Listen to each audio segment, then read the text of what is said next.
Hello everyone and welcome to your horoscope for the week of June the 5th till 11th, 2023. We have quite an intense week ahead of us, but this is where the beginning of the week and the end of the week might seem like two different dimensions. Somewhere in the middle of the week, we might have this sensation that we truly stepped into a dimensional portal where life is a little bit different, but there is a lot of good in this different because certain things are gonna be moving fast forward while other things are gonna be, examined through the microscope of the heart. Of course, there is not just the outer planets and, of course, the inner planet, the classical planets, which make key moves and are very influential this week.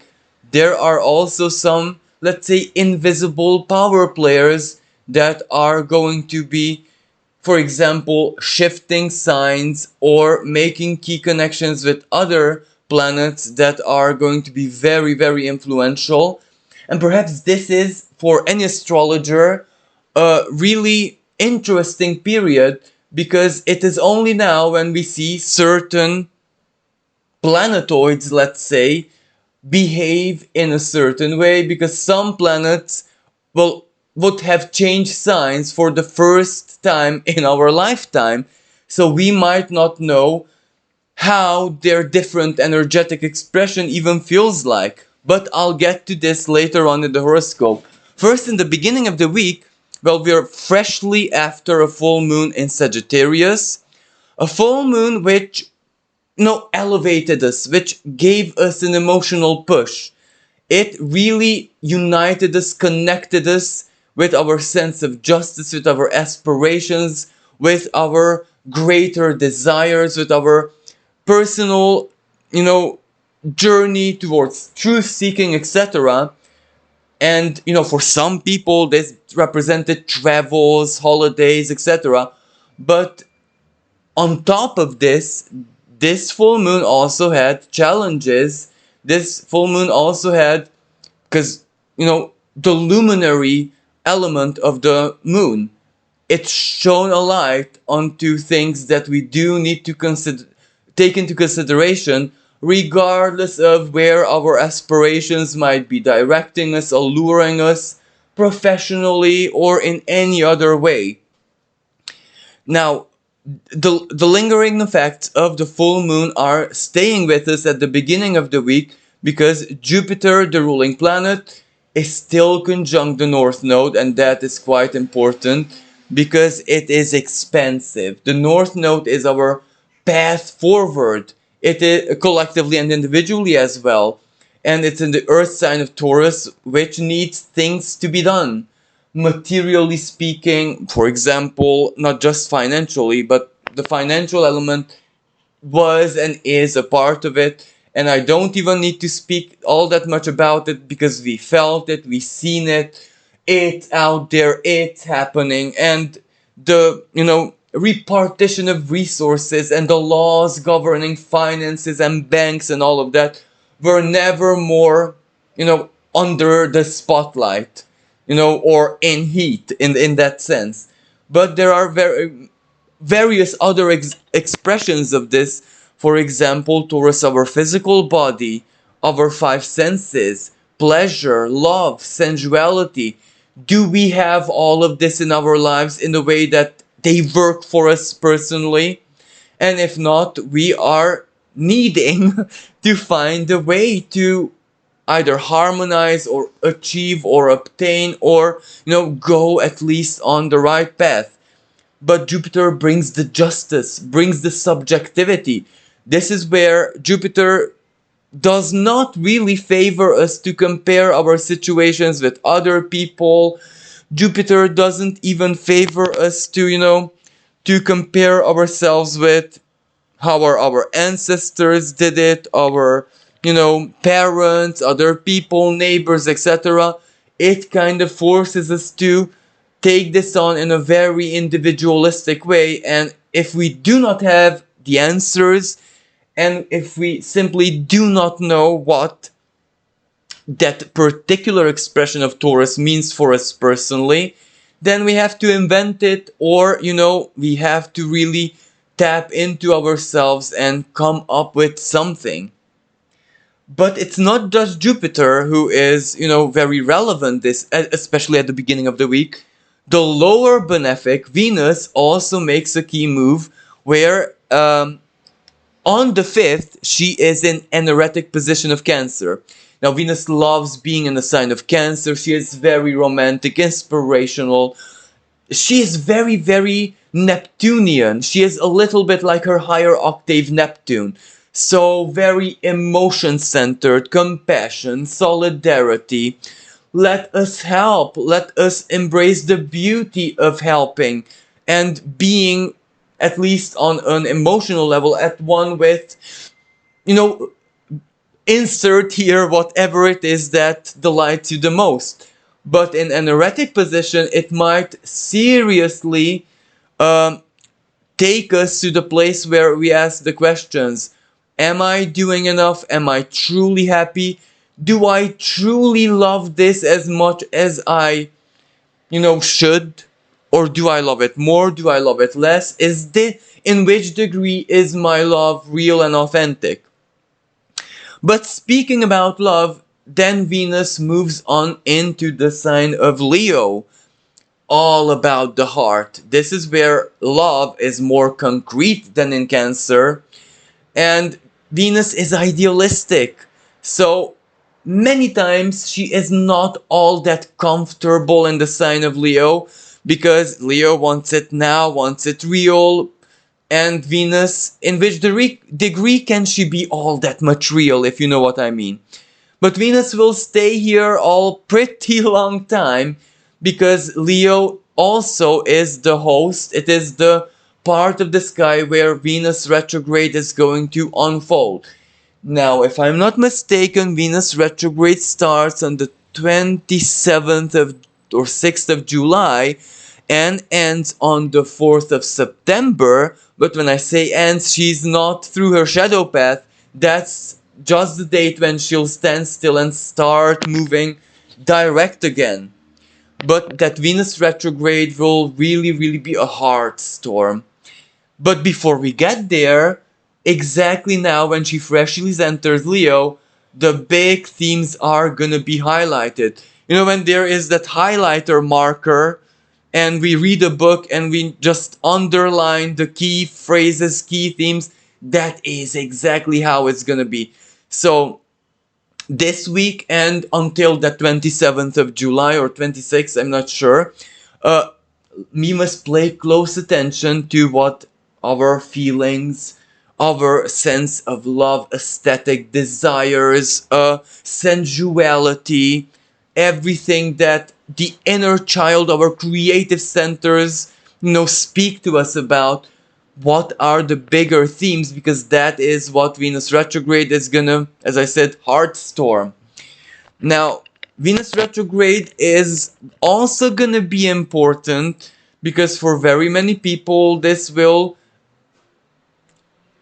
answer them through inner forces, of course, how they wish to have children, because Leo is the sign of children, especially couples who have fertility problems. Are they going to a holistic? Are they going religiously? Are they going scientifically? Are they adopting? Are they accepting the fact that they won't be classical parents in this incarnation, but they will do something perhaps much more beautiful with their creative energies, even the physical ones? So this will be quite an interesting period. And also, Mars, the male principle, is also in the same sign. It is also in Leo. Now, they won't hold a tight conjunction here, but it doesn't really matter. The female principle, the male principle, creative impulse. Now, of course, for people who might not have this question about children and stuff like that, it's all about their creativity. It's all about the desire of their heart. It's all about their inner flame. This energy is very, very important professionally as well. This might be the healing for someone who is suffering from burnout syndrome, or someone who wants to start something new. It's for projects, etc. But, this is where Mars is gonna provide the impulse that Venus retrograde will analyze deeply. But of course, more about Venus retrograde when we get there, because it's not just Mars and Venus who are, in the sign of Leo. It's also Black Moon Lilith, so another female principle, the dark side of the moon. So her expression also needs to be taken into consideration. We can elevate Venus so much. Yes, she is more, like, let's say, impulsive, a little bit self-centered, a little bit of a diva complex in the sign of Leo, so to speak. And that's absolutely fine, because that kind of gives our Venus the ability to see things, to feel things from a bit of a higher place. But Black Moon Lilith provides the primal, that which we just cannot philosophize, that which we cannot, mask with anything, the primal urges. But still, they don't have any conversations this week as such. So again, this might be the theme of a different horoscope. What matters the most is that Venus enters Leo, and this is where the heart storm starts. May it bring love. May it bring some unexpected emotion.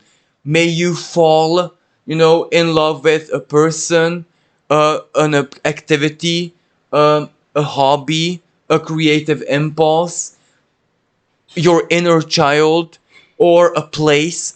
Why am I saying place? Well, as I said, this happens after the Sagittarius new moon. If you are traveling or are about to travel, again, Sagittarius, where you go and what you experience might actually be like Cupid's arrow, just not like for a person, but for a place, a culture, or something. And I'm not saying you want to stay there, but you will definitely want to integrate the feeling of that into your life. So those who are traveling this week, pay close attention to what you fall in love with. Now, another very important energy, besides Jupiter conjunct the North Node, still conjunct, is that Mercury in the same sign, Taurus, is conjunct Uranus, his higher octave. This is realization, this is epiphany. Now, in a very practical sense, this can be pretty, even if it's not comfortable, this can be good news for paperwork, for money, for finances, for finally making a choice and sticking to it, to signing the contract. Regardless, this is where it was risky, but you thought so much about it. You consulted, you had patience, you did everything that you could, but the time is here to truly sign a contract or do something, make a decision, including, even partnerships. Well, I decided we're divorcing, or actually I love you. No, you know what I mean. So this Mercury and Uranus is important in so very many different ways. Or were you inspired to start something, a project, anything really? And this Mercury retrograde gave you a good taster of how it feels like. This is when you can make up the final decision. Well, I liked it, it was fun, but it's really not for me. I don't want to make it for the long term. I don't want to integrate it in that serious sense in my life, regardless of what this is. But it can say the opposite. Yep, I can definitely do it. I feel it, it's me, and I can improvise. I can bring out my most ingenious nature through this. And those people, who were blocked seriously financially by Pluto squaring the North Node, the fixed Grand Cross that we had not so long ago.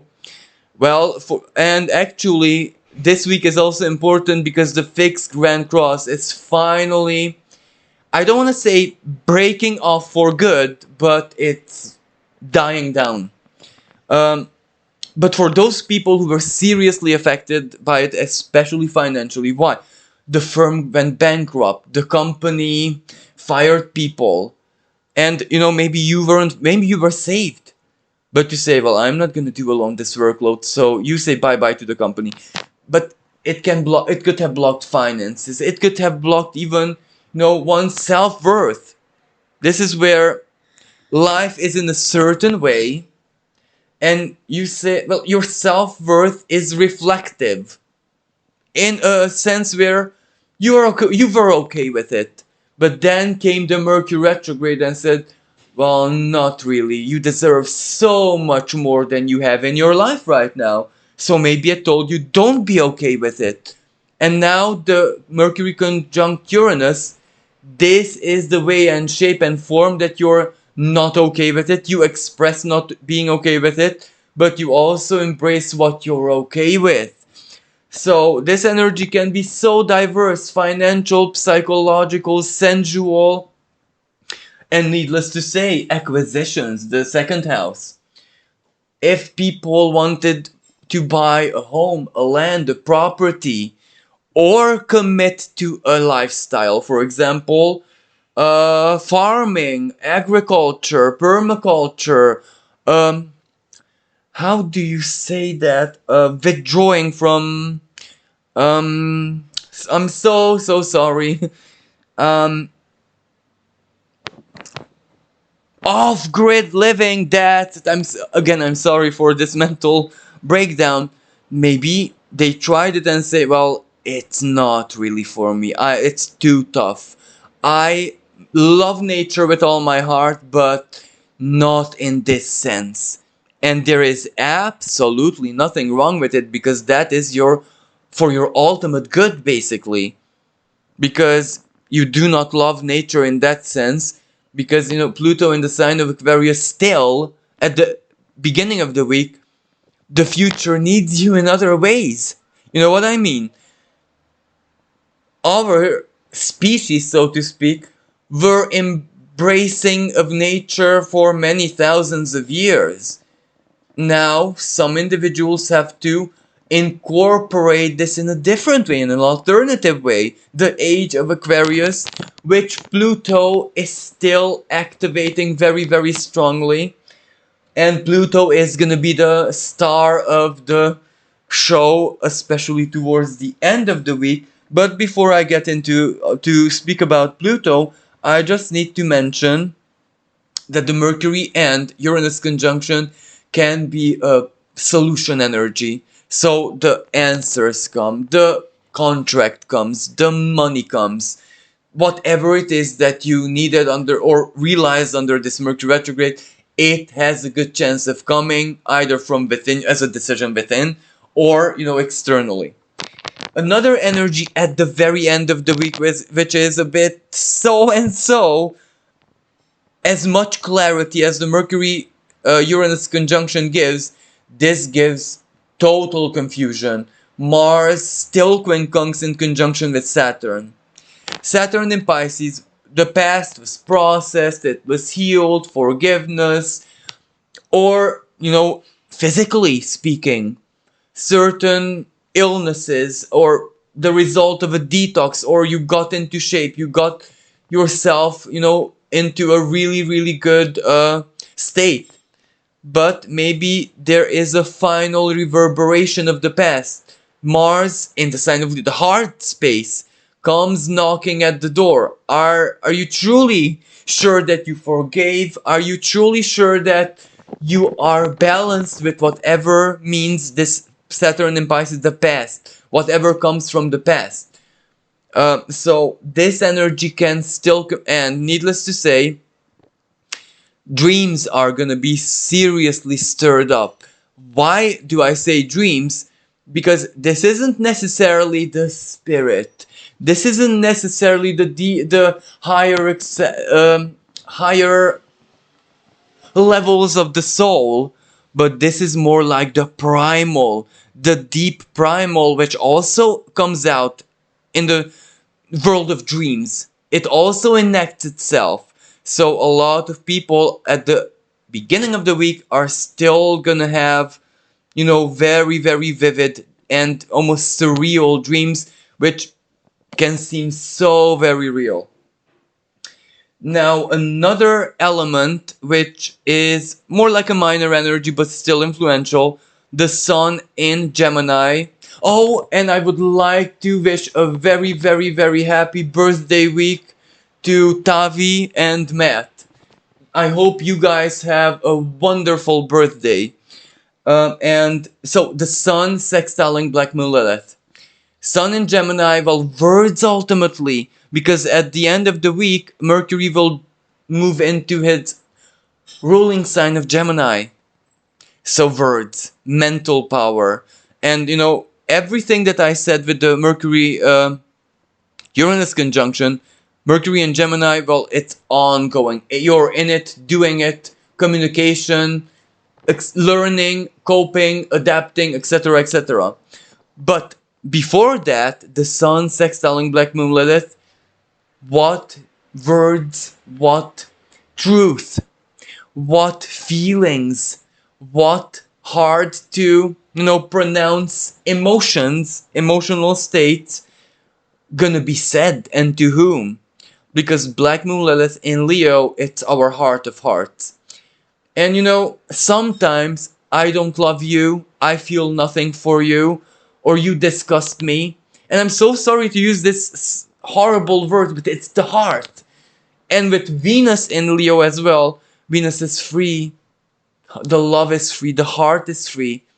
Or so it should be. This is where Black Moon Lilith, that's why she's in Leo. She takes off the chains of the heart. The truth will come out.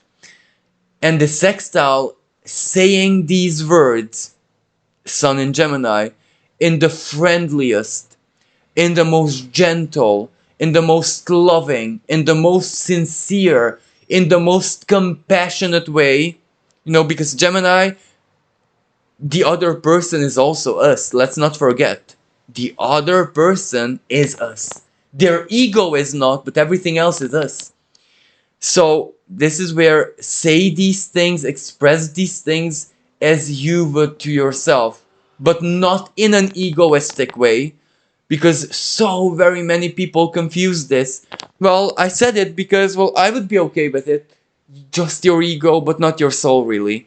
So tap into your soul, not the ego.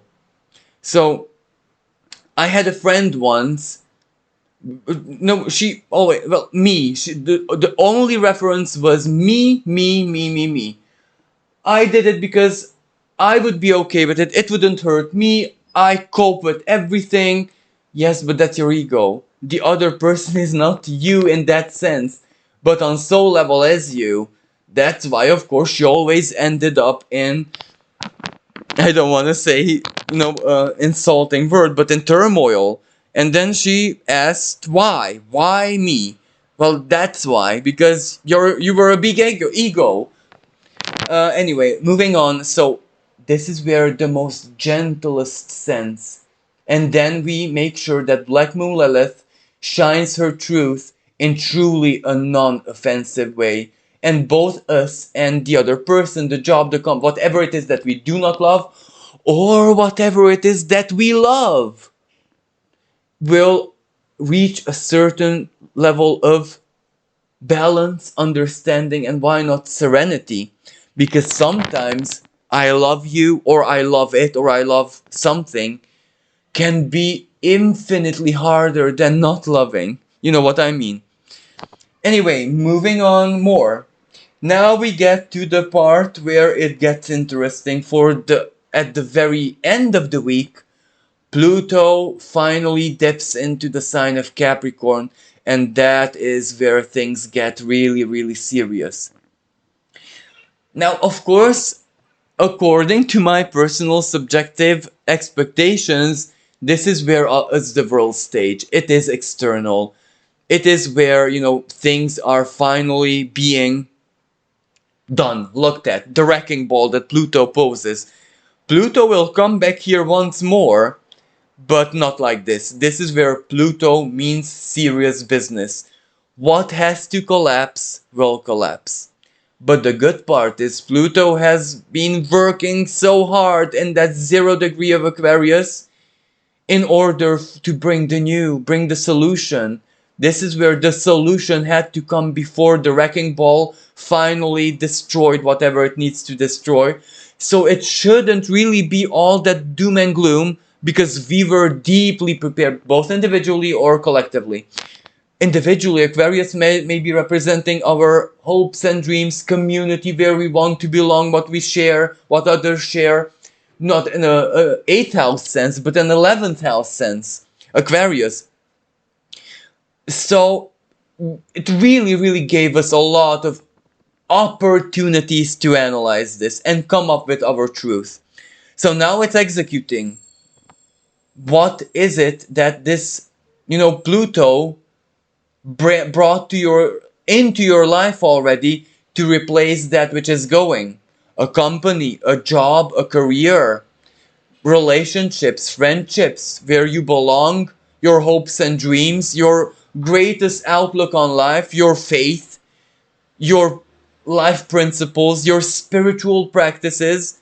This is where the upgrade is here. So it's going. The old is going. So that is what we can truly expect. But maybe not immediately on the 11th of June. But the energy is already there.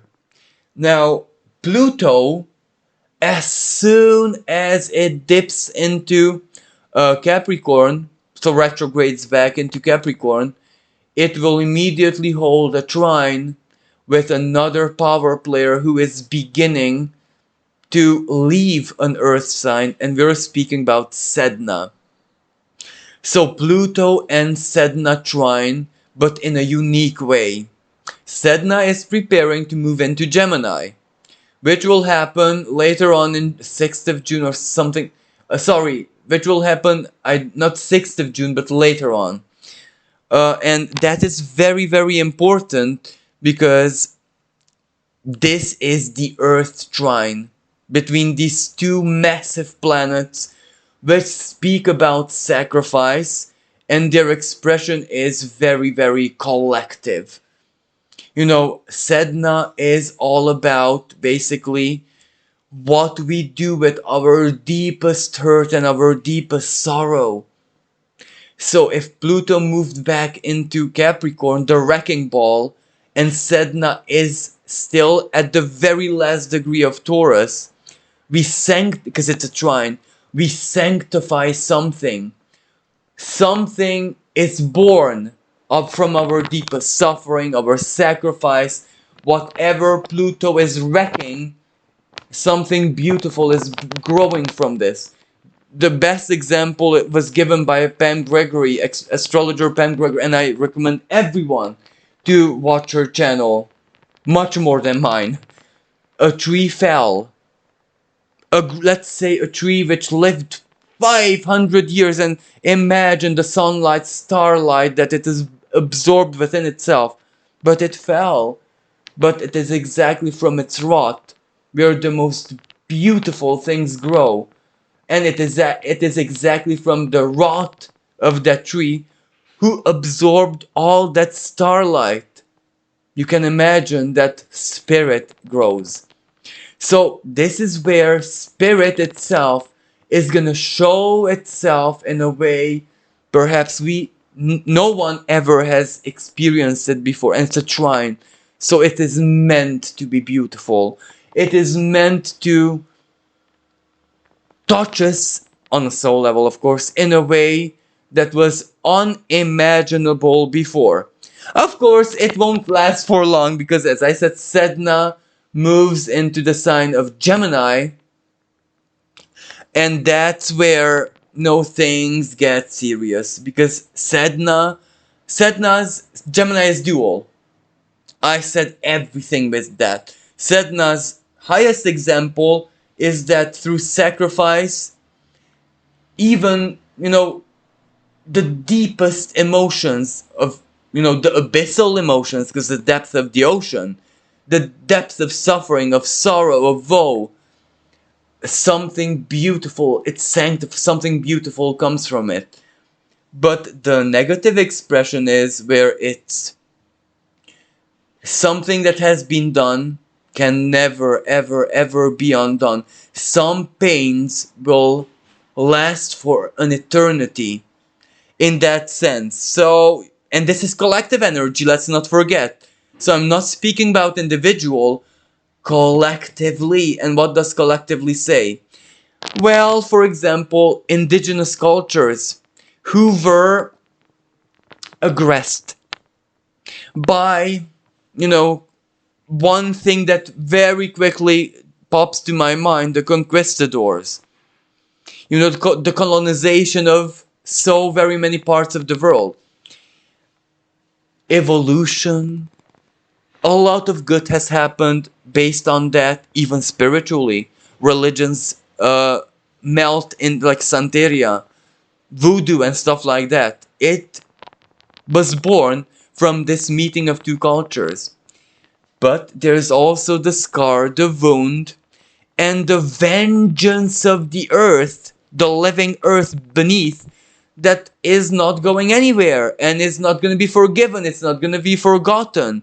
But how will this reflect collectively? And one way how, well, Jupiter already answers that. Justice, courts of justice, laws, etc., etc.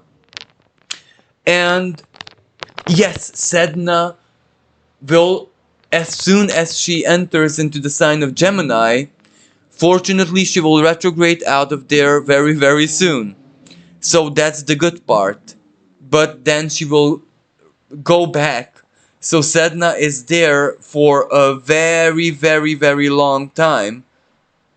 So Sedna will, basically spark up every wound, irreplaceable, unerasable, unhealable, collective wound that has been done. And this also, because Sedna is ultimately a spiritual planet, this also means, spiritual wounds. Because Gemini is a futuristic sign just like Aquarius. Taurus, not so much. So when she leaves Taurus, so everything that has been done, and again Sedna is the symbol of sacrifice, and has been sacrificed, and moves into the futuristic sign of Gemini, let's not forget the sacrifice, even spiritually.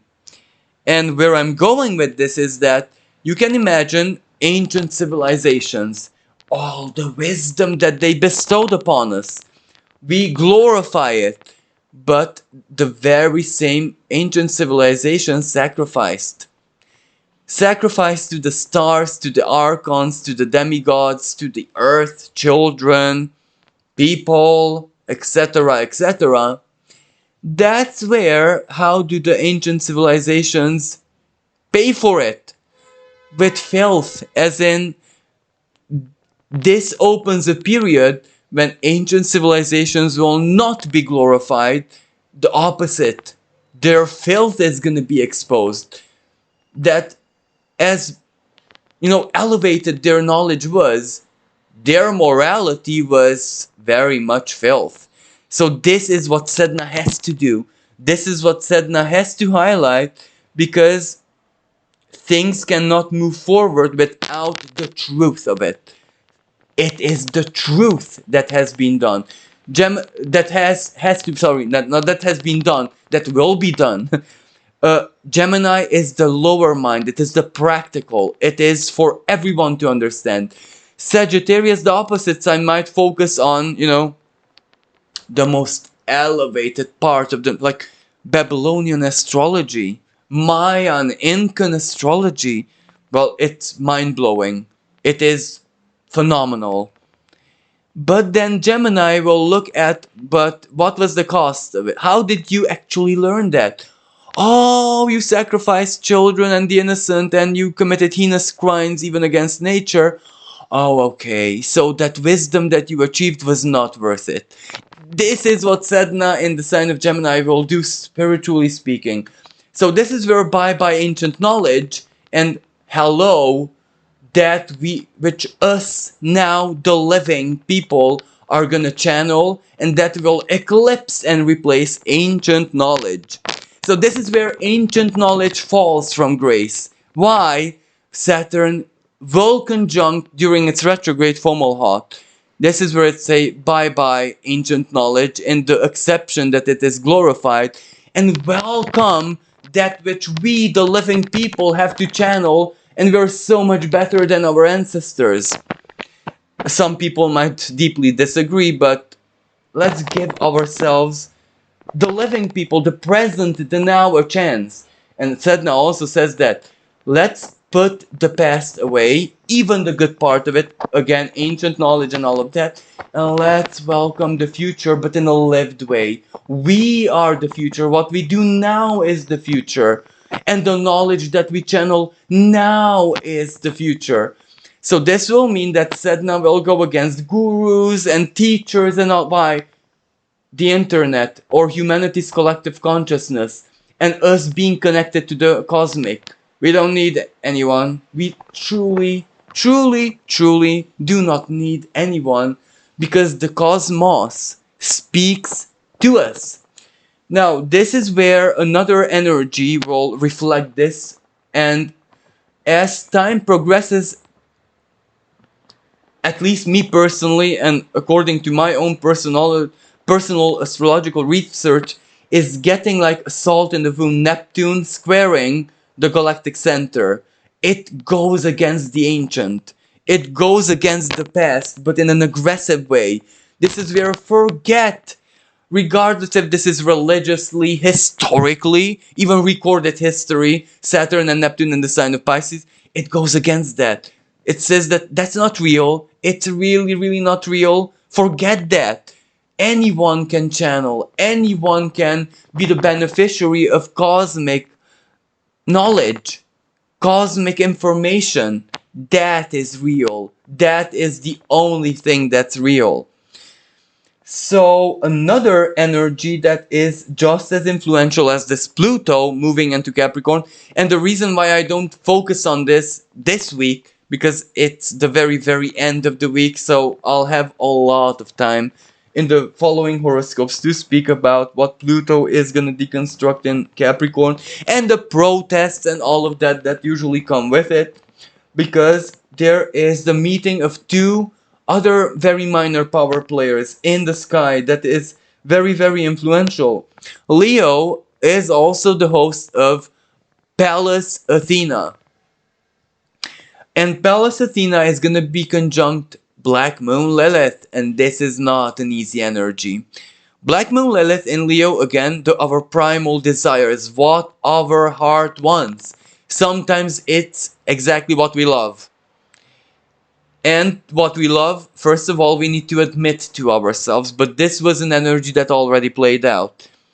Pallas Athena, how we get it, how we get there, how we live it, how we incorporate it in our lives, how do we live what we love. So again, Pallas Athena usually is tactical. Like in mythology, she found so very many ways to make the hero be triumphant, and usually not by sheer force, not by, as Mars would, outfight it, outforce it, out-strengthen it.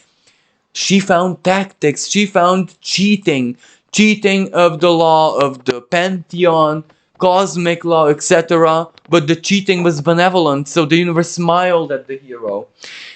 But Pallas Athena, when conjunct Black Moon Lilith, this positive cheating, the tactics won't work.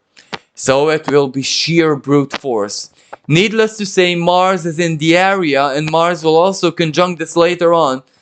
So yes, this will be a big, big moment of, initiation towards what we love. Another energy, and this time it's Pluto involved, but Pluto already in Capricorn, as in retrograded back into Capricorn. He will sextile dwarf planet Haumea in the sign of Scorpio, also retrograde. Scorpio is Pluto's ruling sign, of course. So there is a strong synergy between these two planetoids. Hermia brings the quantum. Hermia brings the wisdom, the intelligence, and the sheer superiority of the instinct. You know, intuition, higher thinking, philosophy, faith, aspirations, all of that. Absolutely wonderful, it gets the job done, but nothing like the instinct, because the instinct makes us real, not the other things. And a sextile, that's really good news. Our instinct guides us to where power is for us personally, because Pluto is the planet of power, money, influence, etc. And with Scorpio involves sensuality, sexuality, whatever truth you discovered within yourself, what you love, who you love, how you love it, Humia gives it to you as truth, as to live it, as there's nothing wrong with what you love. Of course, I'm not speaking about sickly and ill things which go against humanity and nature. So not only things which, of course, are acceptable. And if this wasn't enough, at the very end of the week, another asteroid, which is highly influential, makes a key move. This is where Ceres opposes Neptune. Alternative food. Because Ceres is in the sign of Virgo.